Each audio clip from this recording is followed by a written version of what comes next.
Hey, everybody, welcome to another episode of the Buck Sexton Show. And with me, first time on the program, Jackson Hinkle. He is an independent political analyst. He is described as, here on Twitter, the most censored man on YouTube. So I'm going to have to ask you a bit about that. We're going to talk Ukraine, 2024, California versus Florida, all kinds of good things. Jackson, welcome. Good to have you on. Thanks for having me on. Let's start, if I may, Ukraine. I want to get to Ukraine. Did you were on Tucker's show? Tucker's show. I bring it up, brings a tear to my eye. But anyway, you were on Tucker's show. Were you talking Ukraine that time, or was it a different topic? I can't remember now. Yeah, Tucker did a monologue about Joe Biden's infamous red background speech where he looked like Satan himself in the pits of hell, and then he did a monologue comparing, Joe Biden's policies, his authoritarian policies, to Zelensky's authoritarian policies in Ukraine. And it was really cool. And I went on to talk about and compare those two things. Okay. Yes. Well, that makes... So I knew there was a Ukraine tie-in, but it was a few months back. So here's my thing. Let me put this premise out to you. Tell me what you think about this. So I remember being in Iraq and being in Afghanistan with the CIA years ago.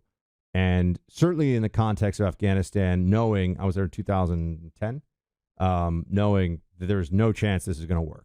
Like this plan that we're sending more and more people. This is never this thing of we're going to have a self-sustaining and democratic Afghanistan that was just never actually gonna happen. But nobody was willing to say that. First of all, step one, that, and then okay, so what are we doing here? In Ukraine, I keep saying to everybody, all right, so Republicans don't like that we're spending so much money. I should say not Republicans. Some Republicans don't like that we're spending so much money and that we're as involved as we are, that we're sending F-16s, that we're sending Abrams tanks, that Russia has thousands of nukes. But I never hear anybody say, what should we do? Like, what is the action item? Like in a Jackson Hinkle foreign policy presidency, what is Ukraine policy? You bring up a good point, really good point. Just in the same way when it comes to Afghanistan or Iraq or Syria, for that matter, everyone in the State Department, most people within the Pentagon are talking about how we're not going to stop with this Ukraine business until Ukraine is victorious, but they'll never, ever identify what victory means for Ukraine. Some people have come out and said, like, I saw DeSantis came out and say that if he could snap his fingers, he'd give all of the Donbass and all of Crimea back to Ukraine immediately. The fact of the matter is, as you put it so bluntly with the situation in Afghanistan, it's just not possible. You know, whatever we try to do there, it's not going to work. Russia's already taken most of the Donbass, and Crimea voted by a margin of 97% in 2014 to join the Russian Federation. So whatever those in the deep state want, their deepest wants and wishes will never be granted. The only thing that they might get close to is, World War III and nuclear warfare, which is obviously something that most rational, sane human beings don't want. But as for, you said, what would be my stated goal if I was the one with the reins regarding Ukraine right now? I mean, ideally, none of this would have happened in the first place. Ideally, you could have prevented this by the Obama administration not launching a coup on the sovereign, democratically elected government of Ukraine in 2014, or, encouraging the Zelensky government anytime between 2019 to 2022 to actually adhere to the various peace accords that Putin had proposed for the Donbass. As for now, it's a little bit too little, too late. I mean, Russia's already sacrificed so much to try and achieve their goal, which I think is eventually going to be to not only demilitarize Ukraine and get rid of the Zelensky administration in its entirety, but probably to try and landlock Ukraine and conquer everything from Nikolaev to Odessa, all the way up to Transnistria. So it's going to be a long time before they can do that. I mean, militarily, they're moving slowly but steadily. So the question of whether or not a peace plan could be struck right now is it's up in the air, because They've already sacrificed so much, so why would they stop now? So I always want to ask though. So even like, let's say if we took the Trump America First line on this one, right? If we were to have President Trump, I would want to know: do we pull the funding entirely at a certain date? So do we say, look, you guys have a year to figure this out. You have 6 months to figure this out, 3 months, whatever it may be, and after that we start cycling down the funding.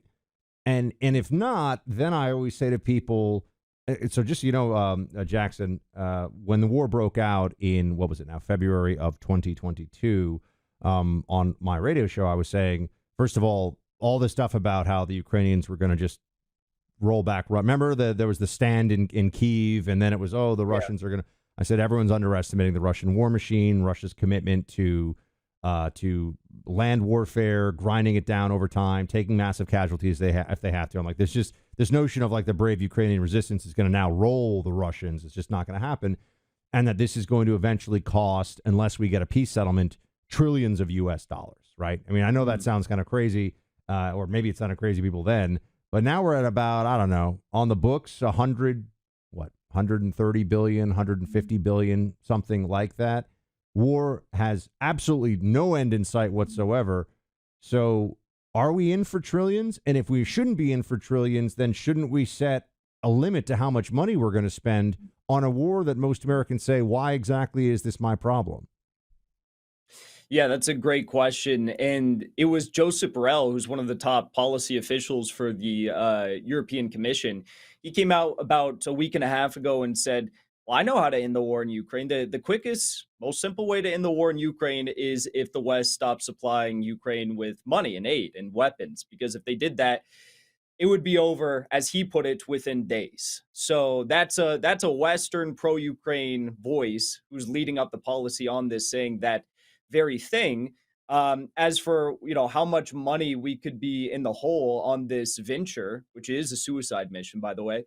Yeah, it could be trillions at the end of the day, and I don't think we'll ever really know how much money is being siphoned off for this, or how much money has been pumped into Ukraine since at least 2014. You look back at U.S. meddling in Ukraine, especially within the nationalist elements of Ukraine. You can go all the way back to World War II, the Cold War. Of course, things heated up dramatically 2004, and then again in 2014. But the real point that I think should be drawn here is exactly what you said. Russia is a war machine. We can look back in history. It's not really a good idea to fight Russia, especially, on their Ukrainian border, and even more especially at a time like winter, and that's when Ukraine was preparing this large counteroffensive that still has not materialized. I mean, you can look back to Napoleon, you can look back to Hitler. It is just not a good idea to go to Russia in this region at the time they did it. And Russia is dead serious about the ambitions and the goals that they have put forward here, which are demilitarization of Ukraine and denazification, as Putin stated back on February 24th of 2022. And how do we know that they're serious? How do we know that they're committed to this? We know that because they see the NATO threat in Ukraine, and now in some Nordic states as well, but most specifically in Ukraine, as an existential fight. And when there are existential threats to Russia, not only the Russian government, not only the Russian military, but the Russian people stop at nothing to achieve victory. We saw that in World War II. There were 27 million people dead serious about achieving victory, and they did do it.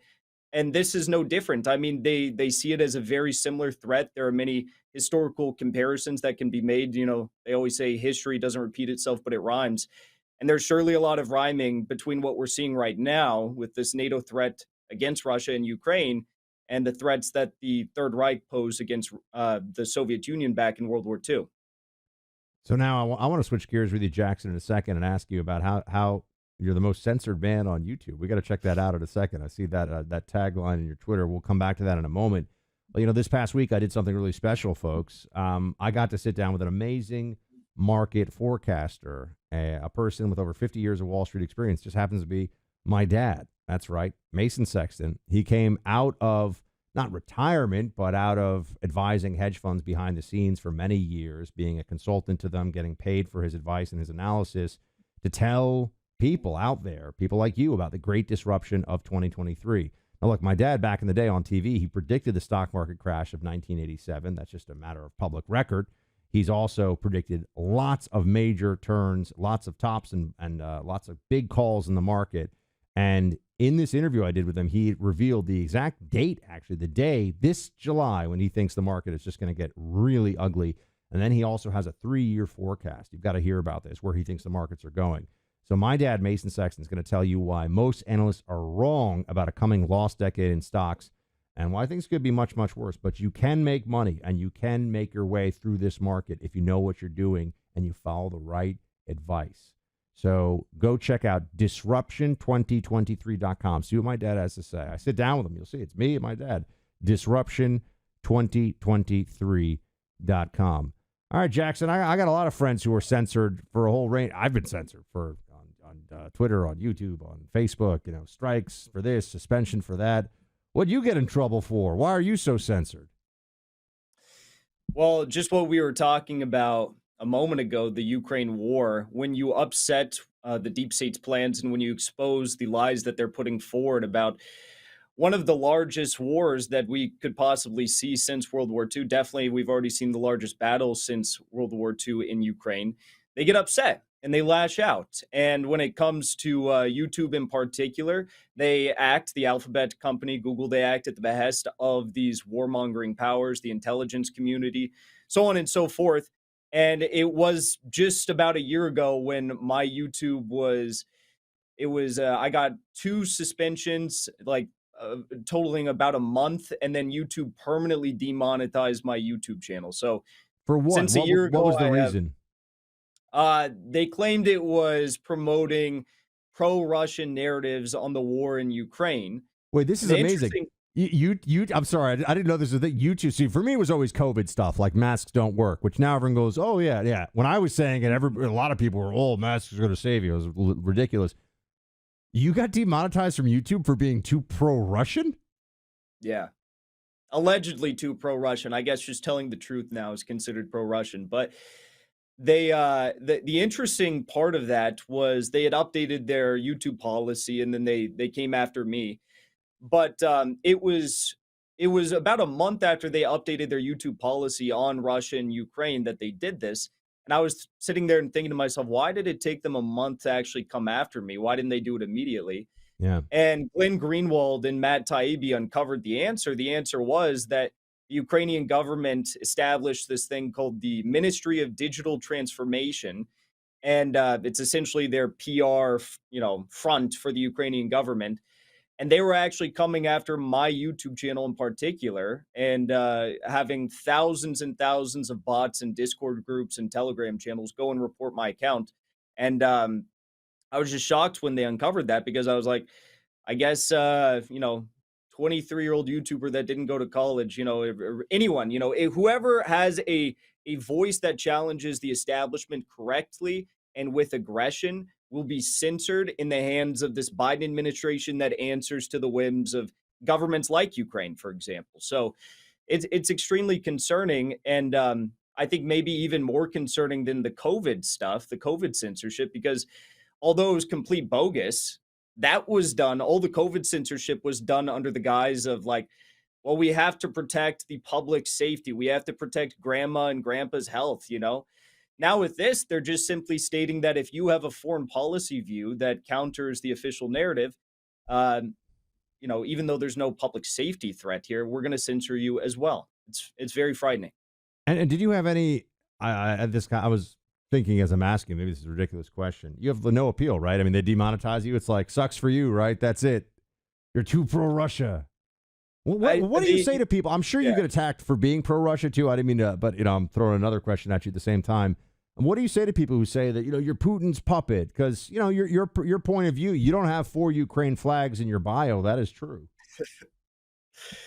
Yeah, there's no, like you said, no appeals whatsoever. It's complete bogus. And whatever it is, Venmo I got banned, PayPal I got banned from Twitter multiple times, but I'm back now under Elon.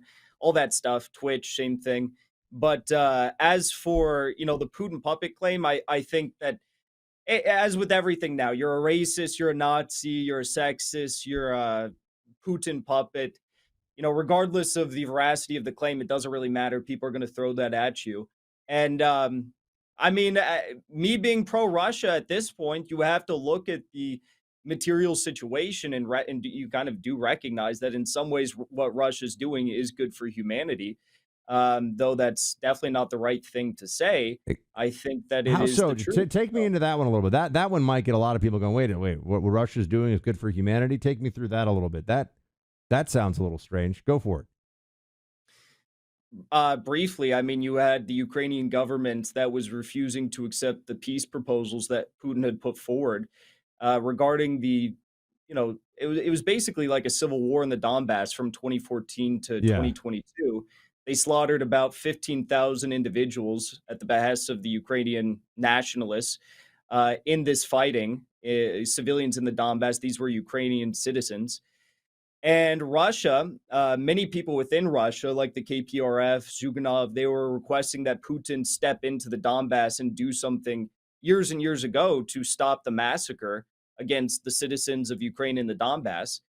And Putin refused. He kept trying to negotiate peace deals over and over and over again.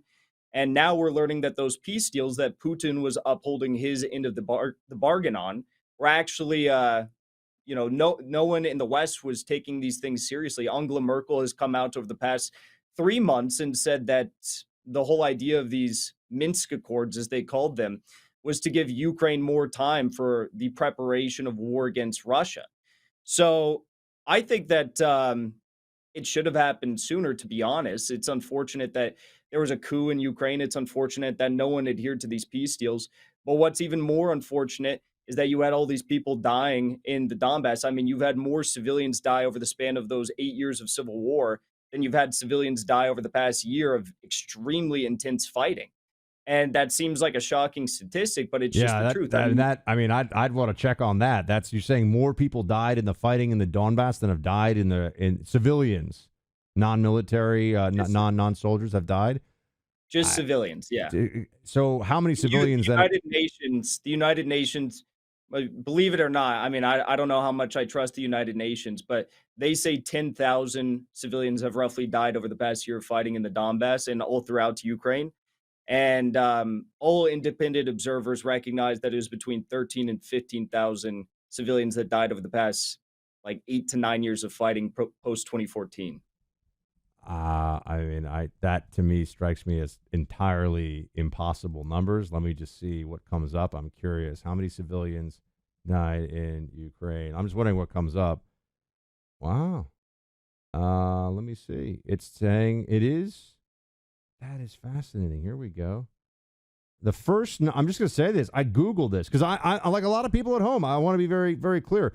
I would have thought the numbers were much higher. To the point where I'm like, hold on a second, Jackson. Let me check this out.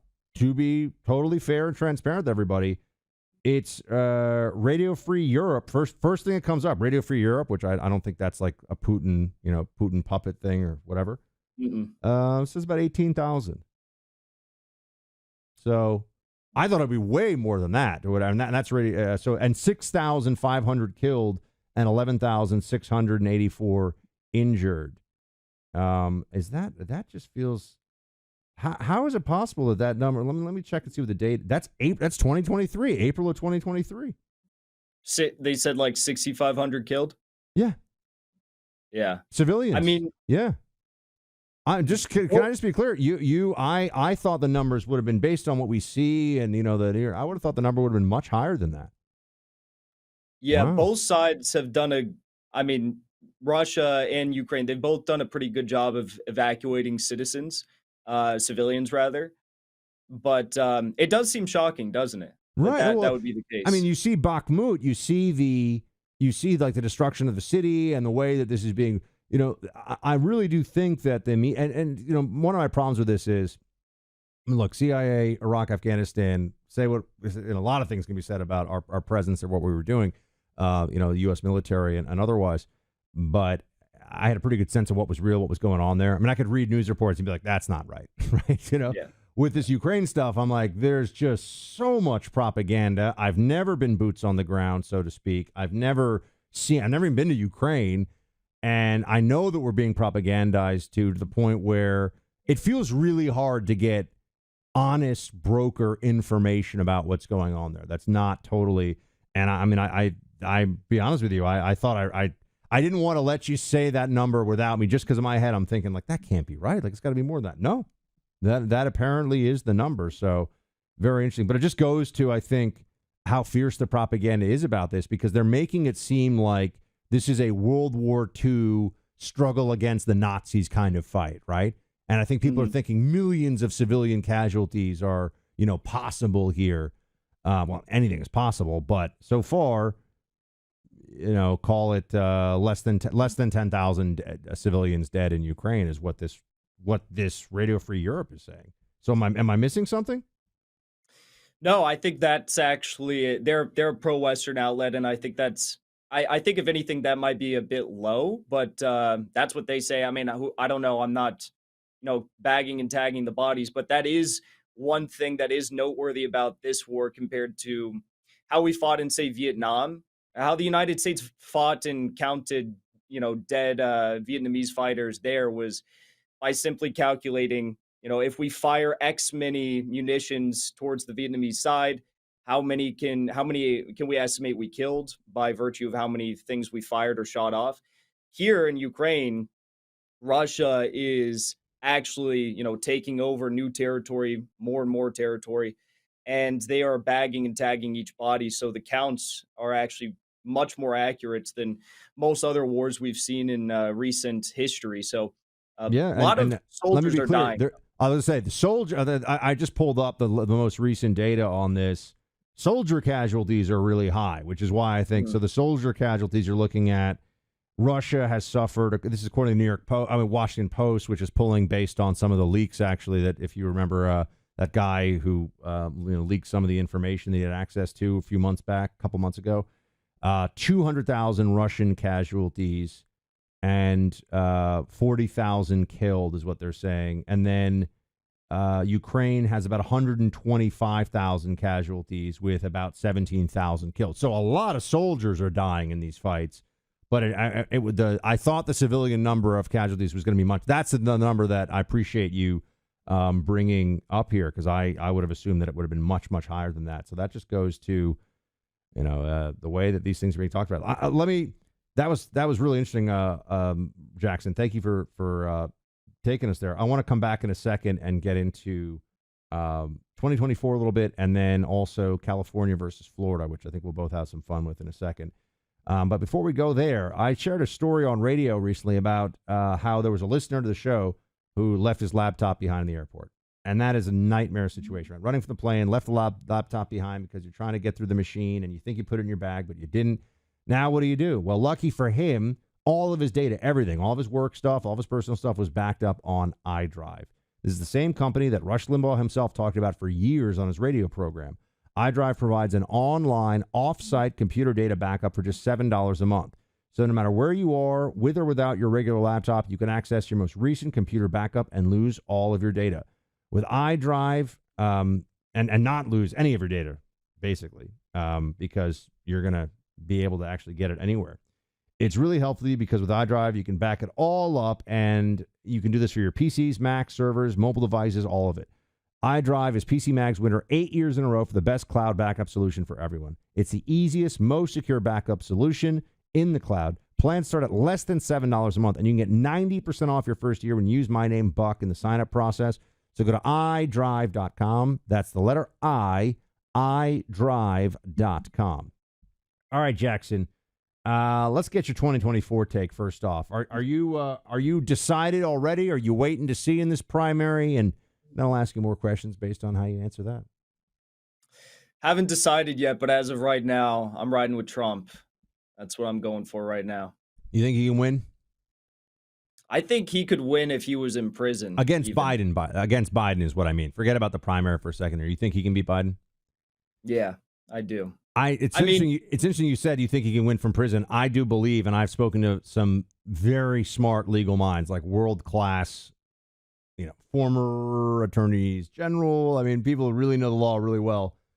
and they think Trump's in real legal jeopardy. That's not to say he should be, but that's to say that the way the system is setting him up here, I mean, I think they're going to hit him with a criminal case in Georgia, obstruction charge for the Mar-a-Lago documents, and maybe even incitement to insurrection for January 6th. What do you think? We'll see what happens. It's very risky when you start, as you know, playing with the judicial system like that and our public prosecution. I mean, I just find it insane that you have former presidents that were killing innocent people in Yemeni and Iraq each and every day, or you have former presidents who are flying with Jeffrey Epstein to his private island 30 plus times.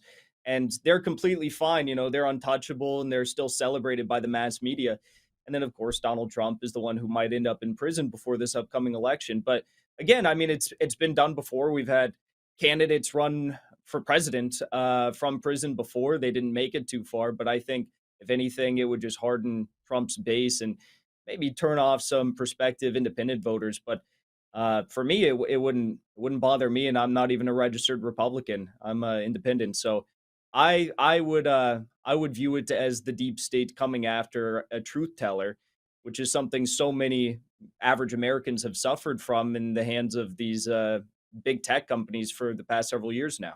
So you're a registered independent. That's interesting to me because I always think the challenge for Trump is it's not with the base, it's not with the Republican Party overall. I mean, if he's the nominee, people on the right are going to come out for Trump big time. I'm going to come out for Trump. I mean, everyone's coming out for Trump who's a conservative when he's facing Biden for sure.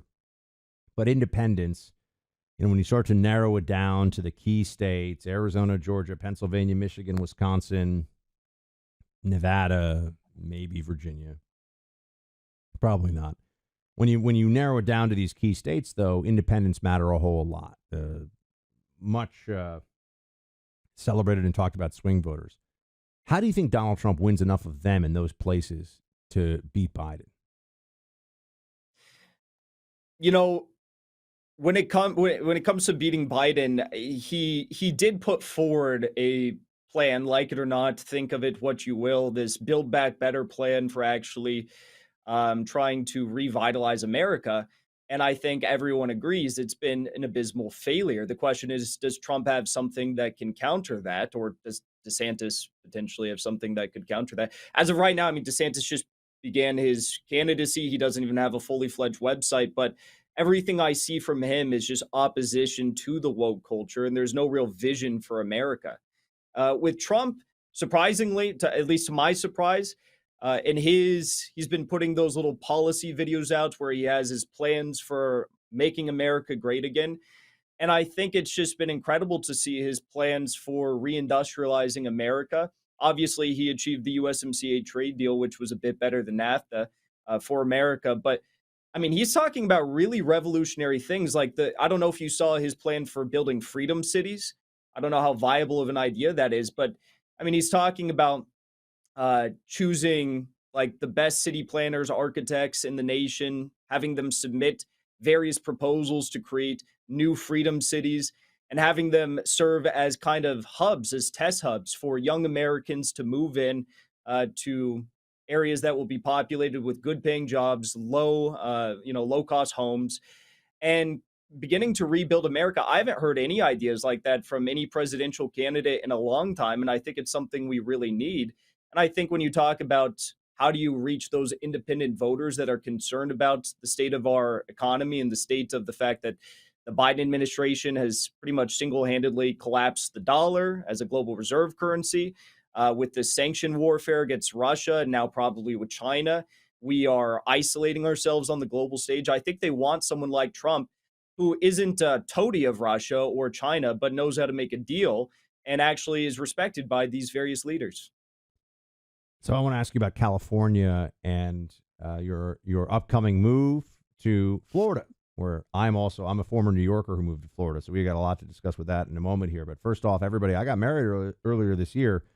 And when you get married, you got to think about the long term. Thank you. You got to think about the long term. Got to think about the family you're going to create and build and all those things. And part of that is getting prepared. And that means having the right insurance plan. Look, I know it's kind of weird for people to think about sometimes, but you got to get your life insurance stuff squared away right away. And Policy Genius gives you a smarter way to find and buy. This is something you just have to do. It's a smart thing to do. Policy Genius was built to modernize the life insurance industry. Their technology makes it easy to compare life insurance quotes from America's top insurers. With Policy Genius, you can find life insurance policies that start at just $25 a month for $1 million of coverage. Some options offer coverage in as little as a week and avoid unnecessary medical exams. Policy Genius has licensed agents who can help you find the best fit for your needs. They work for you and not the insurance companies. There are no added fees. Your personal details are kept private. Your loved ones deserve a financial safety net should the unexpected happen, and you deserve a smarter way to find and buy it. Go to PolicyGenius.com. That's right, PolicyGenius.com. And you'll see for yourself how easy this is. You'll get it set up, get a great price, get a great plan. All right, Jackson, you're moving. Wait, are you an original? You have kind of some California vibes. Are you an original Californian? Orange County. Orange County. Oh, that's God's country, man. I grew up as a New Yorker watching, these shows like Beverly Hills 90210 and the OC, and I was like, man, that would be really nice. But, I know you've got a little stronghold of sanity there. It's a very beautiful place. What made you finally decide you're going to leave arguably the nicest part of California to move to Florida? Well, first I moved to Los Angeles. I lived here for the past 2 years, and Orange County was just a bit slow for me. I'm 23, and I was looking for a bit more life in a city. I like big cities. And I moved there, and I'm still here. I'm in downtown LA, and I'm not even being hyperbolic right now. I mean, if you've been to LA, everyone says it is the worst place in our country right now. It is. Every day when I'm walking, I think we're sending $200 billion to Ukraine, but I just pass by 6 homeless people and, 4 piles of poo on the ground walking to my coffee. It's crazy. Miami, I went for the first time there this winter, and I was just so in love. I took my girlfriend there, and we just loved it. And ever since we went there, we were just like, we got to move to Miami. And you talk about the politics, the culture, the people, the taxes, all that stuff. It makes it the weather, very inviting place to live. Do you get any sense from Los Angelinos that they are they in denial about what's happening to their city still, or do they recognize that the state of California has lost hundreds of thousands of people, and this is going to have a lot of downstream impacts, including in the next census? I think there's a lot of people who understand what's happening. You have average people that understand that's what's happening, but I think you have a lot of activists that live here that just think it's the bastion for progressivism or something to that effect. But the stats don't lie. Everyone understands that businesses and people are leaving California, in particular, Los Angeles.